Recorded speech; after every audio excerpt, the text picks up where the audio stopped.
I'll tell you what, talk about Barack Obama. The Washington Post, they obviously got some firsthand information that Obama really went into Joe Biden to try to get him to understand the power of Donald Trump. He says people are underestimating his popularity, and he says he grew very animated discussing the 2024 election and that Trump's potential return to power.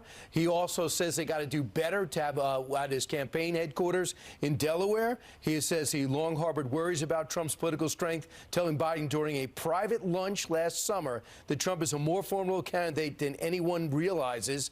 And then he goes on to simply say he's got to get people that show initiative. Now, if you look at some of the experts, they're saying they spent $40 million to sell Bidenomics over the summer. It lost ground. They try to sell democracy. It's losing ground. What's resonating is Trump is unelectable. He is not worthy of the seat. Hence the speech on Friday where the president went full Hitler, that Trump is the worst thing ever, will destroy the country. But why, if you believe that, why would you do that in January, knowing that we're going to hear the same thing for 9 months? By the time May comes up, we're not going to hear this. Smart. Yeah, well, Democrats have done everything in their power to knock Trump out. He has all these federal indictments against him. He has local, state indictments against him. But the Iowa polls, they still show him at 51%. DeSantis way down at 18%, and Nikki Haley at 16%, and Congressman James Clyburn, he says they are concerned. He has a big warning for Democrats. Listen to this. Well, I'm not worried. I'm very concerned.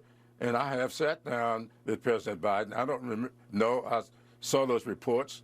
I've also seen at least one report indicating that I have sat down with President Biden, and I did with him. And I've told him what my concerns are.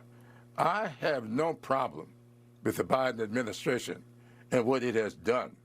My problem is that we have not been able to break through that MAGA wall in order to get to people exactly what this president has done. And when you look back at 2016, or rather 2020, it was really James Clyburn who helped drag Joe Biden out of the basement on the Democratic side. And so that's one of the reasons why today Joe Biden is going to Charleston, South Carolina to talk about that terrible shooting down there. And then coming up at the end of the month on January 22nd, he's going to talk about the Dobbs decision as well, the anniversary of that, because those are the two things that Joe Biden does well on, democracy and Dobbs, which really is abortion.